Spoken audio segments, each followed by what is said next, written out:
G'day, my name's Darryl Webb. Today we're going to have a look at the Olight Exploit, and we're going to have a look at the O-Knife folding pocket knife. This is the Freeze 2 in OD green.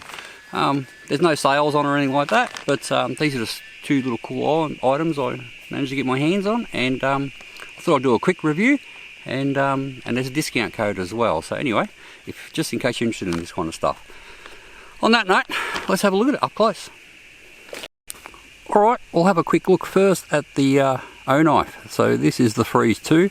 I did do a full review on this knife in the past with the copper handle version, but anyway, this OD green has T6061 T6 aluminium alloy scale. So anyway, it's a little bit different, and I like the OD green stuff. Alright, let's have a look what's in here. I have had this open. There's a little thing there in the bottom, a little thank you. Let's have a quick look at that. In there is a cleaning cloth, a little O-Knife embossed, and a quick little Freeze 2 book.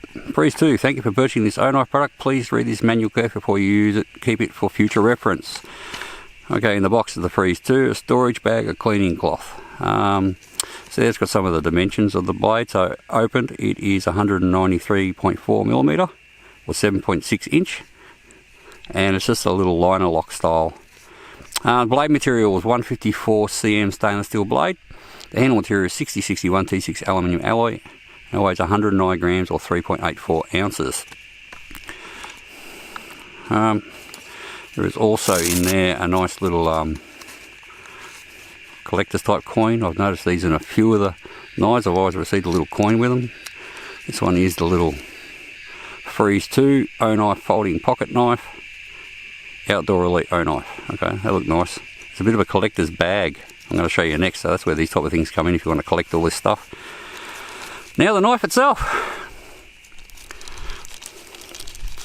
Last but not least, most definitely. So this is OD green, the black blade, and aluminium scales. Reversible pocket clip, little lanyard if you need that way, and it is a flipper type action with a liner lock there. Really nice. There is a ball detent, as someone pointed out to me in my previous review, that holds that, it locks it in. It's not a cam action one like other knives. Anyway, we'll see what that comes like, but that is a very practical knife, being a drop point, and they come ridiculously sharp. And that 154 cm steel, in the past I'd compare that a little bit naively to, you know, high carbon H, 440 or 420 HC, but the first time I went to sharpen one of these, I noticed it's a fair bit of a tougher steel, and the edge retention on it is definitely higher than similar knives I have in buck and whatnot. So the 154 cm steel is not quite a super steel, but it's a lot more going on than there is in just your standard stainless. Right, next is the Exploit. Now, this is sort of, I guess, for the collectors amongst yourselves, or if you're that way inclined. It's pretty much like a little presentation bag. It's really, really well made, but if you're into collecting, this thing is fantastic. So you can, it's got some loops here with Velcro, so you can lock it all together, and it's also got little catch loops that hook over on these little studs. But the idea is, it's like a knife roll, but on the bottom here it's got a removable section. It's like an EDC pouch, so you can just take your most used items there, and it also leaves behind a quite a large Velcro area, so if you collect their patches and whatnot, like this little patch here, it's somewhere to put your patches. It actually did say on there what it's all made of. So this is the Exploit OD green. The material is Catonic dyed polyester plus Balboa. Its size is 730 by 384mm. Its weight's 580 grams, and it's got a strap, the knife roll itself, and an attachable EDC bag, which is down here. But the thing I like about it is, like, this is actually also inside of each one of these pockets is like this suede type stuff or felt type stuff, and it goes down each side, and then there's another little pocket there for storing coins and whatnot, and as you've seen, it all folds up into a little roll. The material itself, I guess it's almost like a canvasy feel, like a fine canvas. and there's obviously, because of this felt stuff in between them, there's 2 layers, so it's like it's padded. But I guess the idea is you'd you know, you can now let me do this off camera a little bit. You can tell I like OD green. So I'll put a couple of torches that I have on me in there, and maybe my Robato knife that I carry all the time, that can go on there. And do I have that free? Yes, I do.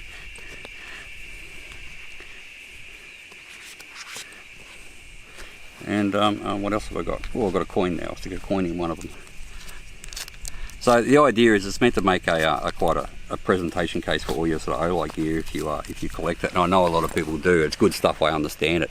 But yeah, there you go. So you've sort of got, you know, little coin pockets and these pockets, and you can hook just off their little clips, or you can put them behind there if that's what you wish.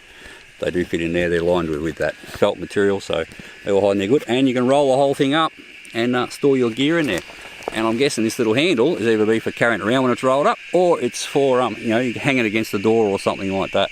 I've got a feeling my son, who keeps on nicking all the, particularly the copper stuff he particularly likes, he's getting into collecting this stuff a bit.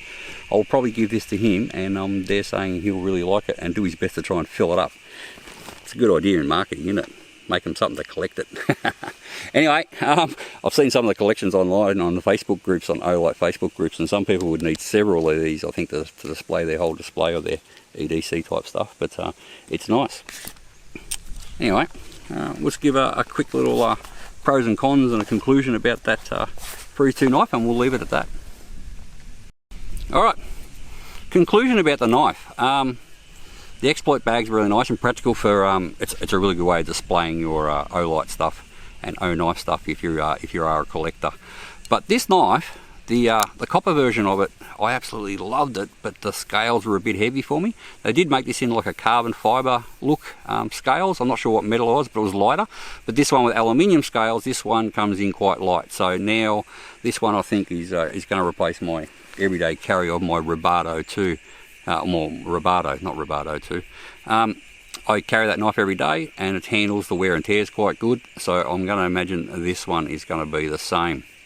I just really like that action, quick one-handed action. It's a little bit harder to close one-handed than the Robato, but it's still not hard at all. So yeah, I recommend this because the knife, the edge retention. As I said before, when I first looked into the 154 CM steel, I sort of roughly worked out it was pretty similar to 440 or 420 HC, like similar to what's used in buck knives, which is known to be a good hard steel and reasonably good wearing. This guy is on the next level. There's definitely some more stuff going on there, some chromium and things like that added more. It's getting closer to what's used. It's not a super steel, but I'll tell you what, maybe some people would class it as a super steel because it has some of those elements. The edge retention is fantastic. The Robato, I've been using that for I think about nearly 5 months, and I've sharpened it once and it's still got a great edge on it. And that's when I worked out this steel was a bit different, because I use like a Lansky or type sharpener, and I use diamond stones and then finish off with a ceramic. And as soon as I put it onto 154 CM steel, I'm like, oh, this is a bit different, this is hard. The Testella material is a lot harder, and that would explain the edge retention. Well, maybe not so much harder, tougher. It's a tougher steel. It took more work to break it down than a buck, and that's saying something, because a buck, you know, it's not entry-level sharpening stuff. So it's a little bit harder to sharpen than your standard steels, but the edge retention is probably, I'm going to say, 3 to 4 times as long as what I'm getting out of a buck knife. So I'm really impressed with it. Companies like Benchmade and that have used 154 CM steel, so you know, when people, knife makers like them, use it, it's no jokes. Anyway, if you're interested in any of this stuff, there is a discount code. It's OA10 for Outdoors Australia 10. It will give you 10% off if you're interested in buying any of this. There's no sales or anything right this moment to speak of, so if you are interested in it, yeah, jump on there. I'll put some links in the description to this and the exploit pouch, because that's quite nice too. I know the collectors amongst you will really like that. So a good hard wearing bit of material and not too big either. So on that note, if you like this video, please give it a thumbs up. And if you'd like to see more stuff like this, I'm always doing Olight stuff, and I'm always doing some hunting stuff as well, then hit the subscribe button. Bye for now.